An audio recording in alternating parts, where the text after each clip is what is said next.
Right మొత్తం కూడా ఇవాళ అరెస్ట్ అయితే జరిగింది. ఎలా ఫీల్ అవుతున్నారు ఏంటి? అరెస్ట్ జరగటమే కాదురా, వాడికి శిక్ష పడాలిరా. నా బిడ్డ మోసపోయినట్టుగా మేము తల్లిదండ్రులు మేము సోమవారం ఇచ్చేట్టుగా మళ్ళీ ఏ బిడ్డలు వీళ్ళు మోసపోకూడదు, ఏ తల్లిదండ్రులు వీళ్ళు కూడా బాధపడకూడదు. అవునురా, వాడు శిక్ష పడాలి. మేము వాడి లోపల నుంచి బయట రాకూడదు.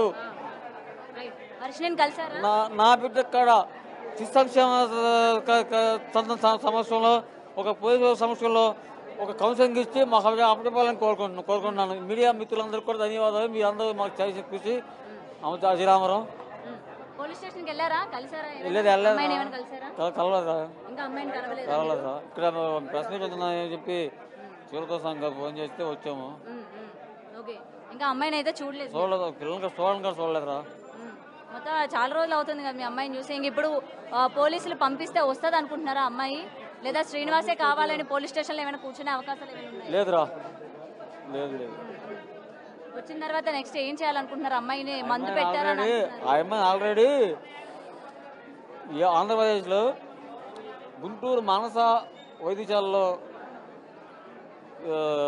మామూలుగా పిల్లలకు ట్రీట్మెంట్ ఇప్పిస్తున్నాం రా, సైకాలజికల్ ట్రీట్మెంట్ ఇప్పిస్తున్నాం. ఆ టైంలోనే మెడిసిన్ పడుతుంది. ఆ టైంలోనే ఇట్లా వాడికి బెండ్ అవుట్ ఇచ్చి వెళ్తాం. మెడిసిన్ కోర్స్ అవ్వలేం కా పిల్లకి. ఇంతమంది ఉన్నారు ఇవాళ. Harsha AD, Vishnu AD? వాళ్ళు మోగి పోలీస్ స్టేషన్ తీసుకెళ్తున్నారని చెప్పి అక్కడికి వెళ్ళారు రా. Police station. సో నెక్స్ట్ పోలీసులు మీ అమ్మాయిని మీకు అప్పచెప్పిన తర్వాత ఇంటికి తీసుకెళ్తారా, లేకపోతే ఎక్కడికి తీసుకెళ్తారు? ఇంటికి తీసుకెళ్తారు. మళ్ళీ లాస్ట్ టైం లాగా పారిపోతుందేమో, ఎటువంటి జాగ్రత్తలు తీసుకుంటారు? ఈసారి గట్టిగా జాగ్రత్త తీసుకుంటామమ్మా. సో మళ్ళీ పారిపోకుండా పారిపోయే పని లేదు, జాగ్రత్త తీసుకుంటాం.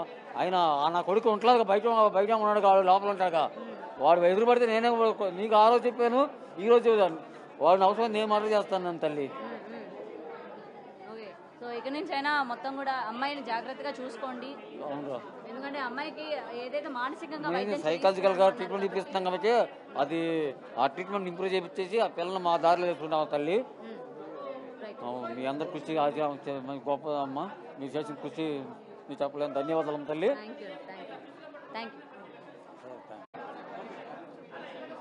ఆజాద్ గారు కేసు అయితే టేకప్ చేశారు, ఇప్పుడు వాడు అరెస్ట్ కూడా అయ్యారు. నెక్స్ట్ ఏంటి, నెక్స్ట్ స్టెప్ ఏంటి?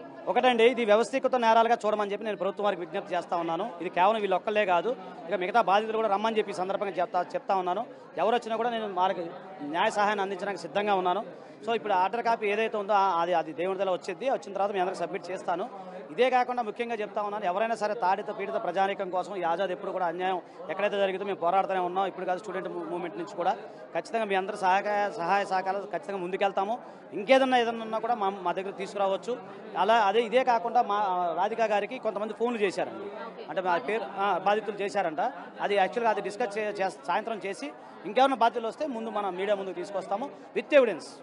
ఆ రోజంటే అడవుడిగా జరిగిపోయింది, అదే 10 నిమిషాల టైంలో నేను కూడా కలెక్ట్ చేయలేకపోయాను. విత్ ఎవిడెన్స్ ఉంది, ఈ రోజు కూడా అన్ని కలెక్ట్ చేస్తా ఉన్నాము. ప్రతిదీ కూడా మీకు ట్రాన్స్పరెన్సీగా నేను మీ అందరూ కూడా సబ్మిట్ చేస్తాను.